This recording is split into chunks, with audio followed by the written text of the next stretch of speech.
নমস্কার বন্ধুরা, অঙ্কিতার কিচেনে আপনাদের অনেক অনেক স্বাগত। আজকের রেসিপি হলো সিকিমিজ মোমো।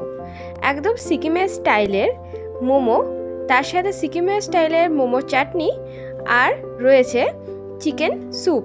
তাহলে চলুন রেসিপিটা দেখে নেওয়া যাক। প্রথমে এখানে আমি নিয়ে নিয়েছি 100 গ্রাম মতো চিকেনের কিমা, তার সঙ্গে নিয়েছি একটা বড় মাপের চপড করে নেওয়া পেঁয়াজ। এবার এর মধ্যে দিয়ে দেব বেশ কিছুটা পরিমাণে কাঁচা লঙ্কা, যে যেরকম ঝাল খেতে পছন্দ করেন সেরকমই দেবেন। দিয়ে দিলাম কিছুটা পরিমাণে গোলমরিচ, বেশ কিছুটা পরিমাণে স্বাদ মতো লবণ, দিয়ে দিলাম 1 টেবিল স্পুন মতো সয়া সস আর একটা চিজের কিউব আমি এখানে গ্রেট করে দেব। এবার চলুন ইন্টারেস্টিং পার্টটা আপনাদের সঙ্গে শেয়ার করি। দিয়ে দিলাম এখানে প্রায় 1 চা চামচ মতো বাটারটা একদম লো ফ্লেমে মেল্ট করে নিতে হবে। তার মধ্যে দিয়ে দিলাম প্রায় 2 চা চামচ মতো রসুনের কিমাগুলো হালকা সতে করে নেব, ফ্রাই করব না। সতে করে নিয়ে চিকেনের পুরটার সঙ্গে ভালো করে মিশিয়ে নেব। মিশিয়ে নিয়ে প্রায় আধ ঘন্টা মতো এটা আমি রেস্টে রেখে দেব। দিয়ে দেব প্রায় 1 কাপ মতো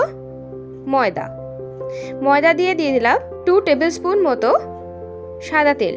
এবার দিয়ে দিলাম কিছুটা পরিমাণে লবণ। এরপর অল্প অল্প জল দিয়ে আমরা ডোটাকে ভালোভাবে মেখে নেব। একদম নরম করে মাখবো না, একটা মিডিয়াম কনসিস্টেন্সি বজায় রাখবো। দেখুন আমি যেভাবে মাখলাম ঠিক সেইভাবে মেখে নিতে হবে। এবার চলুন মোমোর চাটনিটা দেখিয়ে দিই। দিয়ে দিলাম 6-7টা মতো শুকনো লঙ্কা, একটা বড় মাপের টমেটো দিয়ে আমি এখানে এটা সেদ্ধ হতে দেব। 1/4 কাপ মতো সাদা তিল নিয়ে ভালোভাবে লালচে করে ভেজে নেব। দেখুন আমি যেমন লাল করে ভাজছি ঠিক এরকমভাবে ভেজে নিতে হবে। এবার অন্য একটা কড়াইতে কিছুটা জল দিয়ে মাংসের টুকরোগুলো দিয়ে দেব স্যুপ বানানোর জন্য। মাংসের টুকরোগুলো ফুটে ওঠা পর্যন্ত অপেক্ষা করব। চলুন চাটনিটা বানিয়ে নিই। দেখুন শুকনো লঙ্কাগুলো এখানে সেদ্ধ হয়ে এসছে। টমেটো আর শুকনো লঙ্কা একটা মিক্সিং জারের মধ্যে দিয়ে প্রায় একই পরিমাণে তিলগুলো আমি দিয়ে দিলাম।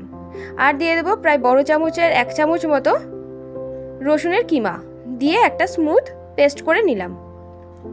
এবার টেস্ট অনুযায়ী দিয়ে দেব কিছুটা পরিমাণে লবণ, দিয়ে এইভাবে ভালোভাবে মিশিয়ে নিলেই আমাদের রেডি ঝালঝাল মোমোর চাটনি।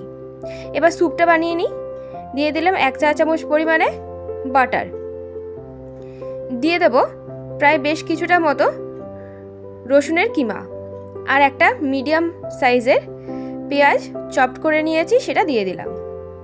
ভালোভাবে নেড়েচেড়ে নিয়ে দিয়ে দেব শ্রেডেড চিকেনের স্টকটাও আমি দিয়ে দিলাম।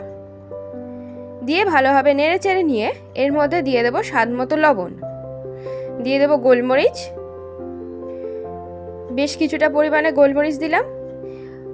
1/4 টিস্পুন মতো দিলাম ভিনিগার, 1/4 টিস্পুন মতো দিয়ে দিলাম কিছুটা কর্নফ্লাওয়ার। দিয়ে ভালোভাবে জল দিয়ে এইভাবে গুলে নিয়ে আমি স্যুপটার মধ্যে দিয়ে দেব।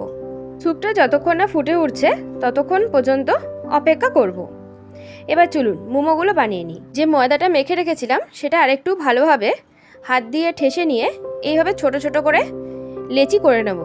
যেমন করে লুচি বানাই ঠিক সেই রকম করে অল্প ময়দা দিয়ে আমি একদম গোল লুচির মতো করে বেলে নিচ্ছি। এবার চিকেনের পুরটা মাঝখানে দিয়ে ঠিক এই শেপে যেমন করে আমি দেখাচ্ছি এরকমভাবে আস্তে আস্তে আমি একটা মোমো বানিয়ে নিলাম। আমি এই শেপটা দিয়েছি, আপনারা চাইলে বিভিন্ন শেপেই বানাতে পারেন। এবার চলুন বাকি মোমোগুলো বানিয়ে নেওয়া যাক। আমার কাছে মোমো স্ট্যান্ড নেই, তাই একটা বড় গামলা বাটির মধ্যে জল দিয়ে এইভাবে একটা ছিদ্রযুক্ত বাটিতে ভালোভাবে অয়েল ব্রাশ করে মোমোগুলো দিয়ে আমি স্টিম হতে রেখে দেব। আমাদের সিকিমিজ মোমো রেডি। ভিডিওটা ভালো লাগলে অবশ্যই একটা লাইক, শেয়ার এবং কমেন্ট করে দেবেন। Thank you.